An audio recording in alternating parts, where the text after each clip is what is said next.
आधुनिक भारत की कड़ी में लाहौर अधिवेशन की ओर एक आगमन है, एक प्रयास है लाहौर अधिवेशन की ओर। देखते हैं लाहौर अधिवेशन में क्या किया गया था, क्या मांगे थी कांग्रेस की, क्या मांगे थी और आगे क्या हुआ है, इस समय भारत की स्थिति क्या है, क्या चल रहा है भारत में। ठीक है, लाहौर अधिवेशन 1929 में जो बुलाया जाता है उसकी अध्यक्षता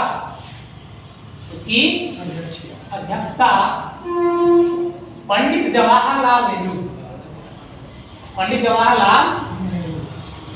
नेहरू द्वारा किया जाता है। ठीक है, पंडित जवाहरलाल नेहरू द्वारा किया जाता है। लेकिन एक बात विचारणीय है, सोचनीय है कि इस अध्यक्षता के लिए जो नाम है वो नामित किया गया था, नामित दो व्यक्ति का नाम किया गया था। एक व्यक्ति थे जवाहरलाल नेहरू और दूसरा थे सरदार पटेल। क्या नाम था? जवाहरलाल नेहरू, सॉरी महात्मा गांधी और प्लस सरदार पटेल। सरदार पटेल थोड़ा पहले देखेंगे तो 1928 में बारडोली सत्याग्रह होता है। ठीक है, बारडोली एक स्थान है गुजरात में, वहां पे किसानों का जो है और टैक्स जो है किसानों पर काफी मात्रा में बढ़ा दिया गया था। किसके द्वारा? अंग्रेज के द्वारा। उस समय जो भारत था या फिर पूरा वर्ल्ड मंदी से गुजर रहा था। मंदी से गुजरने के कारण अचानक से उसका जो टैक्स है किसानों का 30% बढ़ा दिया गया था। किसके द्वारा? अंग्रेजों के द्वारा। इससे जो है वहां के किसान बारडोली के काफी परेशान थे। तो फिर गांधी जी के पास वहां के लोगों ने क्या मतलब संदेश भेजा कि आप हम लोग के लिए कुछ करिए। तो वहां पे गांधी जी ने सरदार पटेल को भेजा और कहा कि वहां का नेतृत्व कीजिए आप। फिर सरदार पटेल ने जाकर वहां कर कम करवाया, 30% से 6 कुछ पे आया वहां पे। फिर जनता संतुष्ट हुई। तो वहां के जो है मतलब वहां फेमस हो गए थे कौन? सरदार पटेल। ठीक है, तो वहीं आप देखते हैं, आपसे क्वेश्चन पूछा जाता है सरदार पटेल को सरदार की उपाधि किसने दिया? तो बारडोली की जो महिला थी उसके द्वारा सरदार पटेल से प्रेरित होकर दिया गया, है ना। और वहीं देखते हैं सत्याग्रह का वहां भी प्रयोग किया जाता है। ठीक है, गांधी जी का जो था सत्याग्रह। अब देखिए आगे क्या हुआ था। ये दोनों लोगों नामित किया गया, लेकिन ये दोनों लोगों ने क्या किया, ये दोनों लोगों द्वारा अपना अपना नाम वापस ले लिया।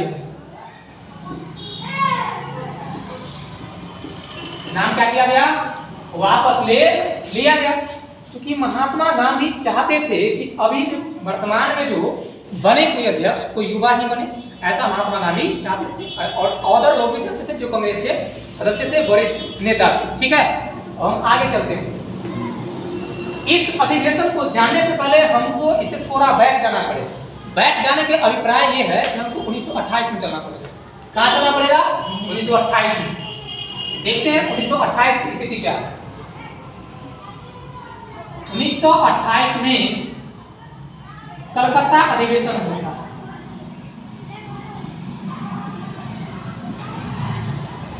कलकत्ता अधिवेशन होता है। ठीक है, कलकत्ता अधिवेशन की अध्यक्षता मोतीलाल नेहरू द्वारा किया जाता है। इसकी अध्यक्षता कौन करता है? इसकी अध्यक्षता जो है मोतीलाल नेहरू द्वारा किया जाता है। देखिए इतिहास में पहले बार ऐसा घटना घटा है। किसके इतिहास में? कांग्रेस के इतिहास में कि लगातार पिता और पुत्र कांग्रेस की अध्यक्षता कर रहे हैं। 1928 में कौन करता है अध्यक्षता?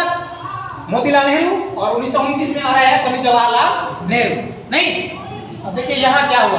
देखिए आप अगर जानते हैं मोतीलाल नेहरू के बारे में तो बताएं कमेंट करके कि इनका जो है संबंध किस राज्य से हुआ करता था। ठीक है, ऐसे हम आपको पढ़ा चुके हैं।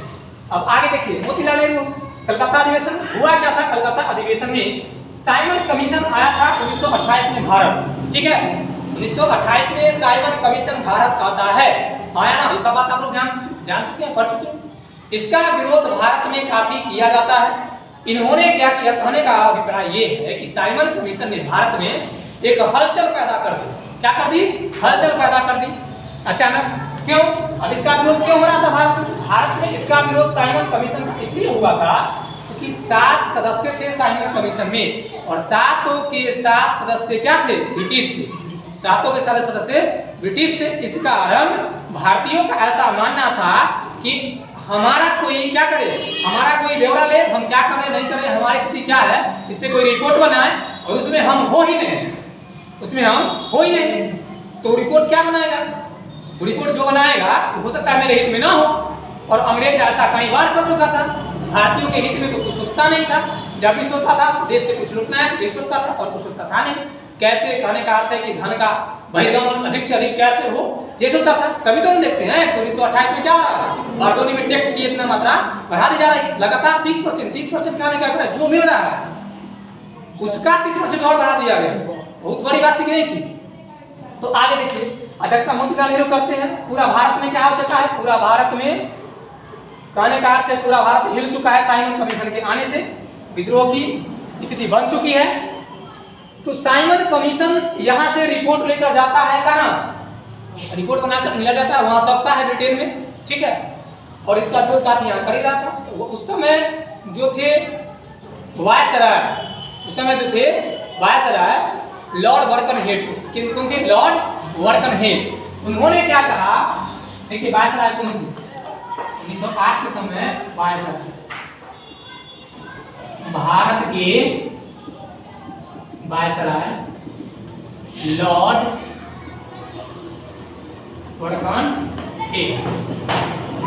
बर्कनहेड क्या करते हैं कि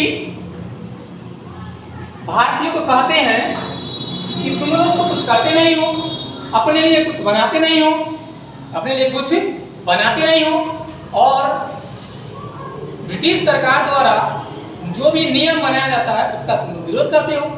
यदि तुम लोग अपना संविधान बना सकते हो वो भी सर्वसम्मति से, वो भी सर्वसम्मति से, सुने मेरी बात, वो भी सर्वसम्मति से, तो उस पे हमारा सरकार विचार विमर्श करेगी। सर्वसम्मति की बात का देखो कितना दूरदर्शी है, उसको पता है पहले से लॉर्ड बर्कनहेड को कि दिक्कत होगी, सर्वसम्मति बनेगी नहीं। जब सर्वसम्मति बनेगी नहीं तो मेरा सरकार इस पर विचार विमर्श करेगा नहीं। तो इसी समय क्या किया जाता है कि उस समय भारत में 29 पार्टियां हुआ करती थी। 29 पार्टियों के सदस्य ने क्या किया कि एक 8 सदस्यीय कमेटी गठन की, एक 8 सदस्यीय कमेटी का गठन किया, ठीक है। और इस कमेटी का अध्यक्ष किसे बनाया गया? इसी कमेटी का जो अध्यक्ष है वो बनाया गया मोतीलाल नेहरू। मोतीलाल नेहरू को बनाया गया। इस कमेटी का अध्यक्ष बनाया गया मोतीलाल नेहरू को बनाया गया। मोतीलाल नेहरू ने पूरा खंगाला देश में क्या स्थिति है, उसके बाद इन्होंने एक रिपोर्ट तैयार की। इन्होंने क्या किया? मांग के लिए, यानी सरकार से मांग के लिए क्या की? एक रिपोर्ट तैयार की। एक रिपोर्ट तैयार की, और इसी रिपोर्ट को क्या कहा जाता है? नेहरू रिपोर्ट। आपसे कई बार क्वेश्चन पूछा जाता है कि नेहरू रिपोर्ट तैयार कौन किया था? तो सामान्यतः अक्सर लोग क्या मानते थे? जवाहरलाल नेहरू, तो क्या है? गलत है। आपको मानना पड़ेगा मोतीलाल नेहरू, है ना। रिपोर्ट तैयार की। ये जो रिपोर्ट तैयार की इसमें कई बात रखा गया, कई बात रखा गया। कहने का अर्थ है इसमें रखा गया कि भारत में संघीय व्यवस्था लाया जाए। मुंबई प्रांत था, उसको कहा गया कि अलग किया जाए, ठीक है। सिंध से मुंबई प्रांत को अलग किया जाए, ठीक है। निर्वाचन की जो व्यवस्था थी, पृथक निर्वाचन व्यवस्था, उसको कहा खत्म कर दिया जाए और इसे जनसंख्या के आधार पर निर्वाचन व्यवस्था लाया जाए। कई तरह की तमाम अच्छी अच्छी बातें की गई जो कि अभी भी हमारा संविधान में देखने को मिलता है। उसी कारण नेहरू रिपोर्ट को अभी भी क्या कहते हैं? ब्लूप्रिंट ऑफ संविधान, यानी संविधान का ब्लूप्रिंट। क्या कहते हैं अभी इसे? संविधान का ब्लूप्रिंट। संविधान का ब्लूप्रिंट। आपसे क्वेश्चन पूछा जाता है संविधान का ब्लूप्रिंट किसे कहते हैं? नेहरू रिपोर्ट। तो हुआ क्या था मेरे भाई, इन्होंने अपना रिपोर्ट बनाया। इससे देखो क्या हुआ, इससे मुस्लिम लीग, जिसका गठन कब होता है? 1906 में मुस्लिम लीग। इसके जो कार्यकर्ता थे, मुख्य कार्यकर्ता, ठीक है, जिसे कह सकते हैं मुस्लिम लीग का मुख्य नेतृत्वकर्ता कौन थे? मोहम्मद अली जिन्ना। जिन्ना साहब और मुस्लिम लीग के सारे सदस्य, इन लोगों ने क्या किया कि नेहरू रिपोर्ट को अस्वीकार कर दिया। दिया, नेहरू रिपोर्ट को अस्वीकार कर दिया। ठीक है, पहले ही कह दिया था वायसराय कि जो भी आप बनाएं, रिपोर्ट तैयार करें, वो सर्वसम्मति से हो। सर्वसम्मति कहने का अभिप्राय है कि आपके जितने भी दल हैं, जितने भी आपके लोग हैं, वो सब इस पे सहमति जताए, तभी हमारी सरकार इस पे विचार विमर्श करेगी। विचार विमर्श ही करेगी। ऐसा क्यों कहा गया? क्योंकि इन लोगों ने कुछ देता नहीं, मान चुका था, ब्रिटिश वाले मान चुके थे कि भारतीय में इतना समझ है ही नहीं वो अपने लिए कुछ कर सके, अपने लिए संविधान बना सके, इतना समझ भारतीयों में अभी नहीं है। इसलिए इन्होंने क्या किया? चैलेंज दिया। इस चैलेंज को कौन स्वीकारा? मोतीलाल नेहरू स्वीकार, खाने का कांग्रेस के लोग सब स्वीकारे और मुस्लिम लीग के लोग स्वीकारे। क्लियर?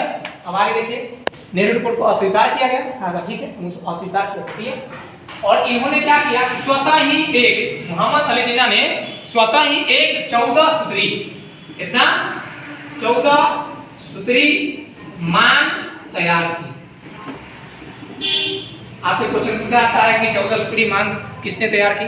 अब क्या कहेंगे? मोहम्मद अली जिन्ना की। इस 14 सूत्री मांग में सब के सब यानी अधिकतर मांग देखेंगे, एक दो बार छोड़ दिया जाए, इसमें है क्या सुन लीजिए, पूरा हमें पढ़ना नहीं है अभी, कहने का अर्थ है कि इस पर विशेष क्लास लेंगे। 14 सूत्री मांग में कहा गया कि एक बात सेम था, मुंबई को सिंध से अलग किया गया, बात सेम था। ये कहा गया कि निर्वाचन व्यवस्था जो है, पृथक निर्वाचन व्यवस्था, वो रहे ही। ठीक है, और क्या कहा? और कहा कि मुस्लिम के लिए आरक्षित सीट जो हो 1/3 हो, यानी अधिकतर देखा जाए सरकारी नौकरी में मुस्लिम लोगों के लिए अलग से आरक्षण हो। यानी एक 14 सूत्री जो मांग था, इसमें अधिक किसके लिए था? अधिक मांगे सबके सब मुस्लिम समुदाय के लिए था। किसके था? मुस्लिम समुदाय के लिए अधिक से अधिक मांगे थे। मुस्लिम समुदाय के लिए क्या था? सर्वाधिक मांगे थी, सर्वाधिक मांगे थी। ठीक है, और अन्य लोगों के लिए था नहीं। अब इसके कारण क्या हुआ? इसका कांग्रेस ने भी विरोध कर दिया। इसका क्या कर दिया? कांग्रेस ने भी विरोध कर दिया। आप समझ रहे हैं? इसका कांग्रेस ने क्या कर दिया? विरोध कर दिया, है ना? दोनों में क्या होगा? विरोध हो गया। कहने का अर्थ है कि सर्वसम्मति नहीं हुई। सर्वसम्मति करो, सर्वसम्मति नहीं बन पाई। सर्वसम्मति क्या हुई? नहीं बन पाई। ठीक है, सर्वसम्मति क्या हुई? नहीं बन पाई। तो जो वायसराय था, जो बोला था, उसका बात क्या निकला? सच निकला। उसका बात सच। देखो कितना दूरदर्शी व्यक्ति था, वो सोच लिया था कि भारत में ऐसा होगा ही नहीं, सर्वसम्मति बनेगा ही। ठीक है, अब यहाँ से हम थोड़ा आगे चलते हैं। कहाँ चलते हैं? थोड़ा सा आगे चलते हैं कोलकाता अधिवेशन में। इसको मिटा दें। 1928 में अध्यक्षता करते हैं। इसमें कांग्रेस की मांगे क्या थी? अब यहाँ आ जाएगा। इतना पीछे की घटना सुना दिए क्या था। इसमें कांग्रेस की मांगे देखिए क्या था। कांग्रेस की इसमें मांगे क्या थी? कांग्रेस चाहता था कि भारत को डोमिनियन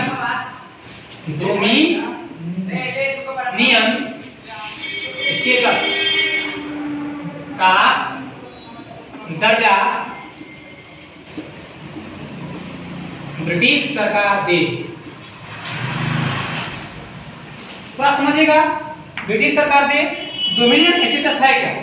डोमिनियन स्टेटस कहने का अभिप्राय है, डोमिनियन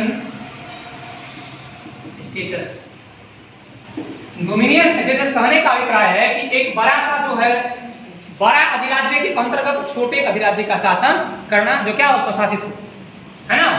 यानी एक बड़ा अधिराज्य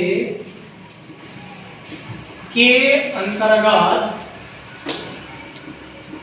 छोटे राज्य का शासन, जो क्या होगा?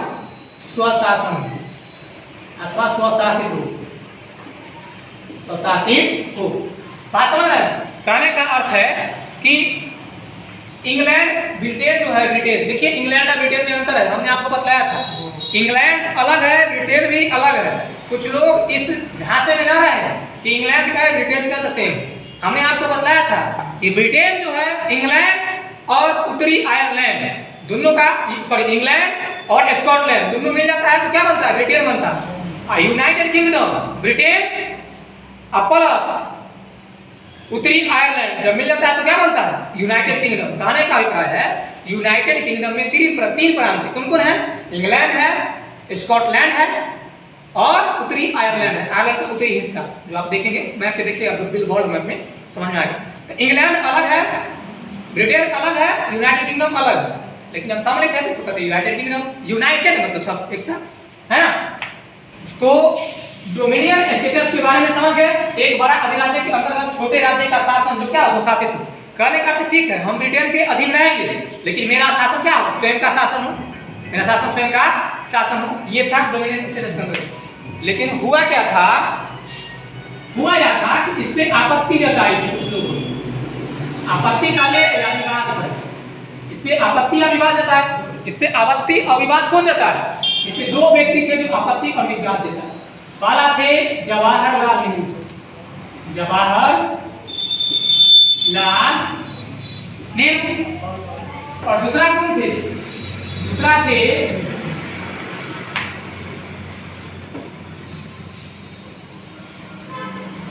जवाहरलाल नेहरू हो गए, ठीक है। और दूसरा थे जो पश्चिम बंगाल से ही आते थे,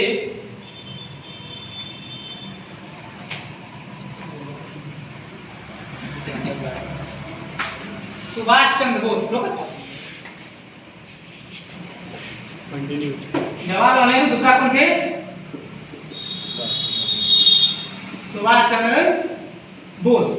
इन दोनों लोगों ने क्या किया कि आपत्ति जताई। इन दोनों लोग चाहते क्या थे, इन दोनों लोगों की मांग अलग थी। ये दोनों लोग कहते थे कि हमें डोमिनियन स्टेटस न चाहिए, हमें पूर्ण स्वराज्य चाहिए। क्या चाहिए, पूर्ण स्वराज्य चाहिए, ठीक है। इन दोनों की मांग थी कि हमें क्या चाहिए, पूर्ण स्वराज्य चाहिए, ठीक है ना। तो हुआ क्या था कि अब परेशानी पैदा हो गई। इनके साथ भी कुछ लोग थे उस समय के युवा लोग, ठीक है। तो इन लोगों ने क्या किया कि अपना एक अलग पार्टी बना लिया,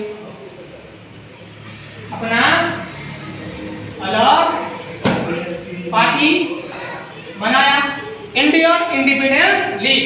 पार्टी का नाम क्या था, इंडियन इंडिपेंडेंस लीग पार्टी बना लिया। लेकिन हुआ क्या कि इसकी मध्यस्थता, इसकी मध्यस्थता इसी भी छोटे क्या गांधी जी आ जाते हैं, ठीक है।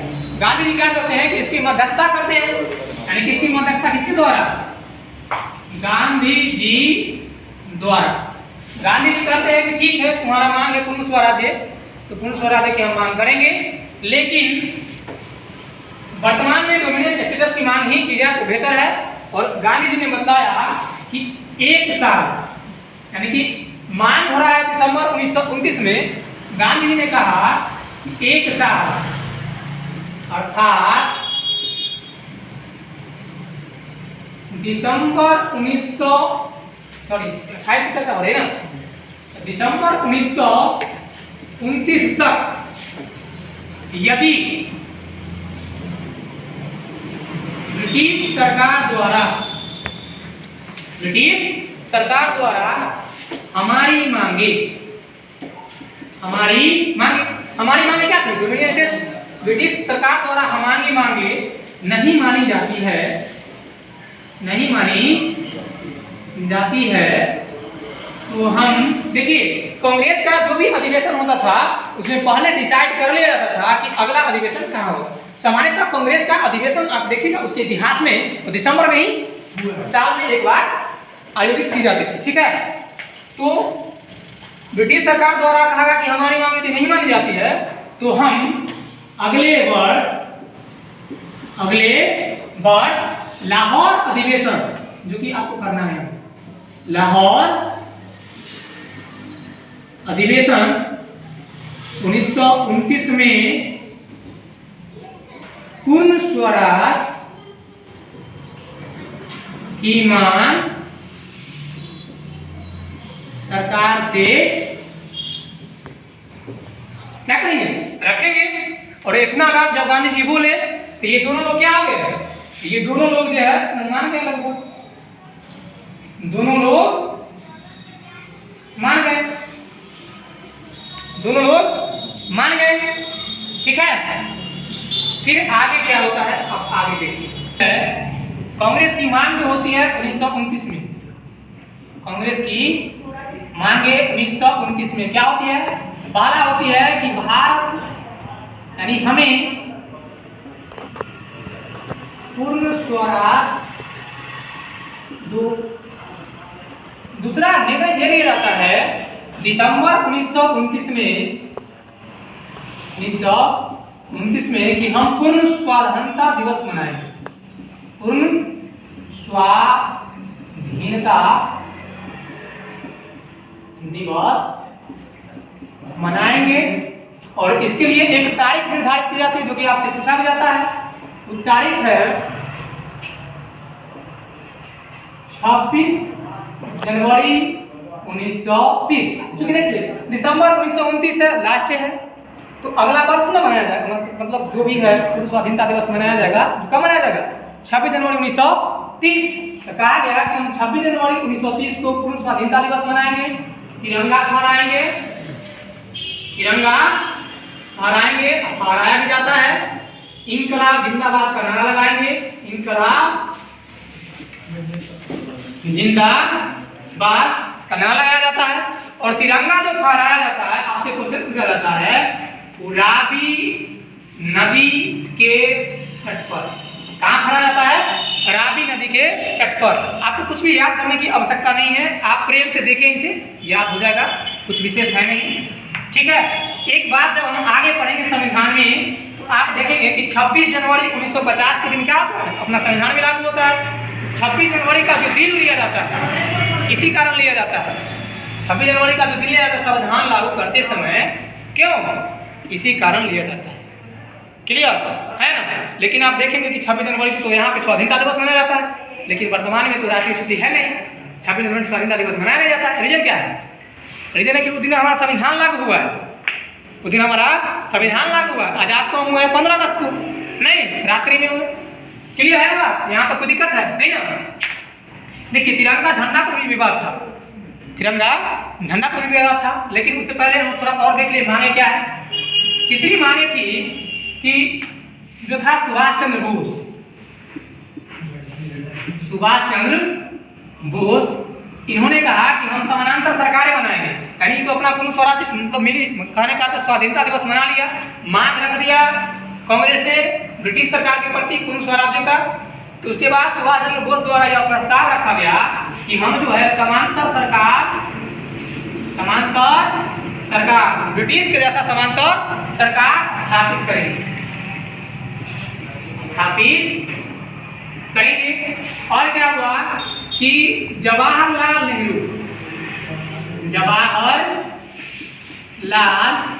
नेहरू इन्होंने भाषण में क्या कहा, भाषण में इन्होंने कहा कि समाजवादी सरकार की स्थापना, समाजवादी सरकार की स्थापना करेंगे, ये बात बोला। देखो बात क्या क्या, 3-4 बातें। 26 जनवरी 1930 को स्वाधीनता दिवस मनाने का निर्णय लिया गया, ठीक है ना। इसमें तिरंगा फहराया गया, रावी नदी के तट पर। पूर्ण स्वराज्य कहा कि हमें चाहिए, मेरा लक्ष्य पूर्ण स्वराज्य, मुझे पूर्ण स्वराज्य अंग्रेज दो। सुभाष चंद्र बोस ने क्या कहा कि समांतर सरकार स्थापित करेंगे ब्रिटिश जैसा।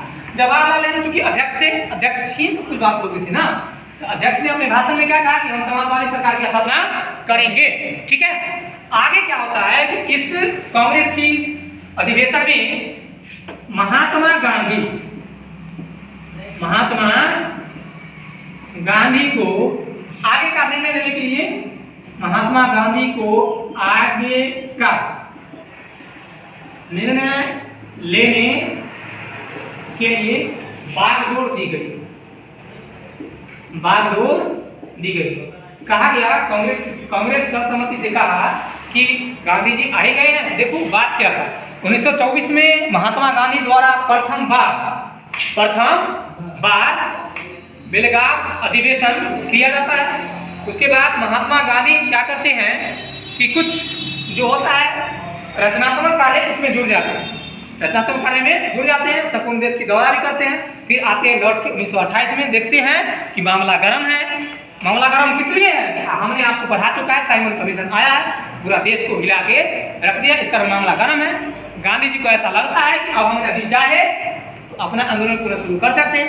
असहयोग आंदोलन को अचानक बंद कर दिए थे, जिसका क्या हुआ था, भारतीय में असंतोष की भावना व्याप्त हो गई थी। लेकिन गांधी जी को ऐसा लगता है 1928 में कि अब ऐसी स्थिति बन चुकी है कि हम चाहे तो अन्य किसी भी प्रकार का आंदोलन कर सकते हैं, उसमें हमारी जनता साथ देगी। और सत्याग्रह का पुनः जो प्रयोग है वो बारदोली सत्याग्रह में सब देख चुका है। सत्याग्रह जो है तरीका कारगर है, इसके द्वारा हम सरकार को झुका सकते हैं। सरकार झुकी भी वहां पे, देखे कर जो था 6% में 30% से नहीं, तो ये बात लोग भी मानने लगे कि नहीं, गांधी जी का जो सत्याग्रह का नियम है ये सही है ना। सत्याग्रह करने का क्या है, सत्य के लिए आग्रह, वो भी कैसा, हिंसात्मक नहीं, अहिंसात्मक, है ना। तो देखिए महात्मा गांधी को क्या कहा, आगे के निर्णय लेने का अधिकार दिया गया, ठीक है ना। अब आगे देखिए थोड़ा सा 1929 हो गया, इसमें देखिए महात्मा गांधी ने क्या किया कि निर्णय ले लिया। निर्णय क्या लिया, इन्होंने निर्णय लिया कि हम जो है सविनय अवज्ञा आंदोलन करेंगे। सविनय अवज्ञा आंदोलन करेंगे। लेकिन इससे पहले महात्मा गांधी ने उस समय, आप अगर जानते हैं तो बताया कि उस समय जो है वायसराय कौन हुआ करता था, ऐसे लिख ही देते हैं। उस समय भारत का जो वायसराय था इरविन था। कौन था? इरविन था।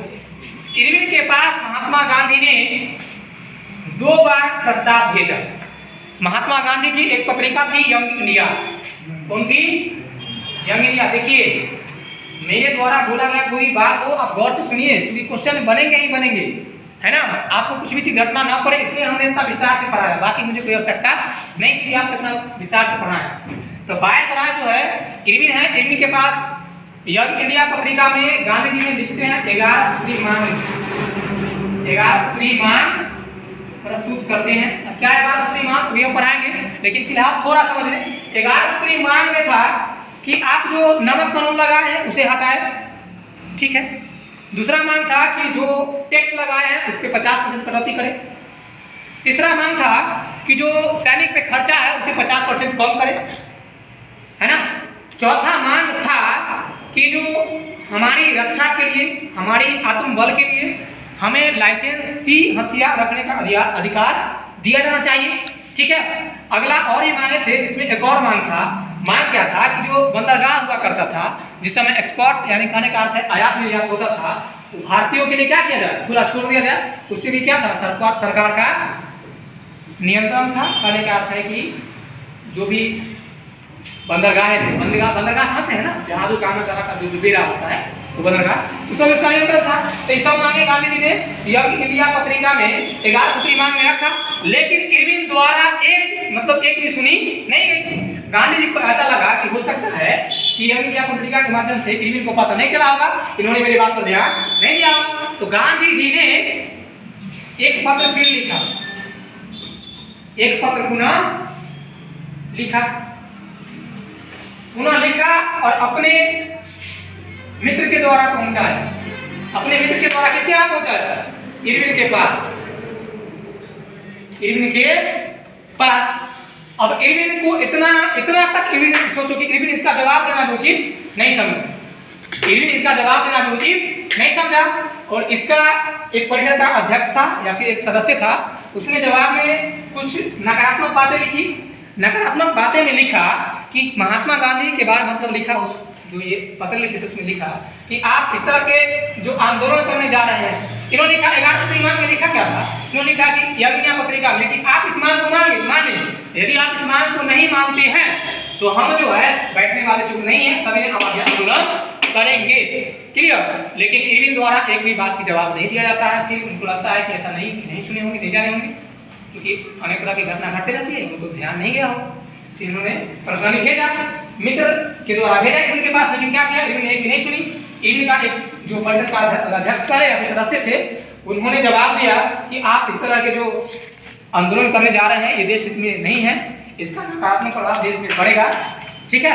गांधी जी ने इसे पढ़ा और गांधी जी उसी वक्त बोलते हैं कि हमने घुटनों के बल बैठकर रोटी की मांग की, लेकिन हमें निराशा हाथ लगा, हमें लाठी हाथ लगी, हमें पत्थर हाथ लगा और अब हम सविनय अवज्ञा आंदोलन शुरू करने जा रहे हैं।